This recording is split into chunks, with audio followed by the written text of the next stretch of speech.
Hello, ஸ்லேஷா madam தானே? நான் உங்க கிளாஸ்ல சேர்ந்தேன். ஆனா என் மனசுக்கு ரொம்ப சுமை இருக்கு. லோன் வாங்கியவங்க பணம் திருப்பி கொடுக்க மாட்டேங்கிறாங்க. அதோட என் மகள் கல்யாணம் கைவிடாம தள்ளிக்கொண்டே போகுது. பல வாழ்க்கை பிரச்சனைகள் எனக்கு தாங்க முடியல. மெடிடேஷன் பண்ணினா தீர்வா கிடைக்குமா? அக்கா, நிச்சயமா மெடிடேஷன் வழியில நிம்மதியும் தீர்வும் வரும்.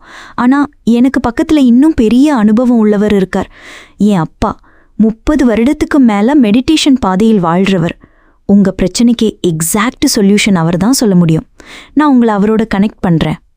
வணக்கம் மகளே, கவலைப்படாதீங்க. வாழ்க்கை பிரச்சனைகள் எல்லாம் தற்காலிகமே. மனதை கண்ட்ரோல் பண்ணினாலே, சப்கான்ஷியஸ் மைண்டை ரீப்ரோக்ராம் பண்ணினாலே எந்த சிக்கலும் தீர்ந்து போகும். முதல்ல உங்க மனசுக்குள் நெகட்டிவ் வேர்ட்ஸ் சொல்லிக்கொண்டே இருக்கிற பழக்கம் இருக்கா? அதை நிறுத்துங்க. இனிமேல் நீங்க அஃபர்மேஷன்ஸ் சொல்லணும். காலை எழுந்தவுடனே 3 முறை சொல்லுங்க. என் வாழ்க்கை அமைதி நிறைந்தது. என் பிரச்சனைகளுக்கு தீர்வு வந்து கொண்டிருக்கு. என் குடும்பத்துக்கு நல்ல நாள்கள் நெருங்குது.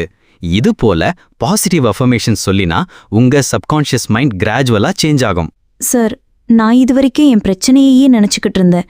நல்ல வார்த்தை, நல்ல சிந்தனை சொல்லிக்கொள்வது எனக்கு பழக்கம் இல்லை. ஆனா நீங்க சொல்றது கேட்குறப்பவே மனசுக்கு ஒரு ஒளி வந்த மாதிரி இருக்கு. அப்படிதான் மகளே, உங்க மனசு ஒரு விதை மாதிரி. என்ன விதை போட்டீங்க என்று பார்த்தாதான் அப்படிதான் வாழ்க்கையும் மலரும். தினமும் மெடிடேஷன் செய்யும்போது அந்த விதையை நல்ல சிந்தனையால, நல்ல விஷுவலைசேஷனால நீர் ஊற்றுங்க. மகளின் கல்யாணம் தள்ளி போகுது என்று கவலைப்படாமல் அவள் மணமகளாக அழகா அலங்காரமா நிற்கிறத உங்க மனக்கண்ணால் பார்க்க ஆரம்பிங்க. அது உங்கள் வாழ்க்கையில் உண்மையாவே வரும். சார், நான் அஃபர்மேஷன் சொல்ல ஆரம்பிச்சு 1 வாரம் தான் ஆச்சு. ஆனா லோன் வாங்கியவங்களோட பேச்சு இப்ப நிம்மதியா நடக்குது. மனசுக்கு சாந்தி இருக்கு. என் மகளோட கல்யாணம் பற்றியும் இப்ப கான்ஃபிடென்ட்டா இருக்கேன். அது மெடிடேஷன்னு சொல்வதன் சக்தி தான் மகளே. நம்பிக்கை வைங்க, தினசரி தொடருங்க. வாழ்க்கை முழுக்க உங்க கையில தானே இருக்கிறது.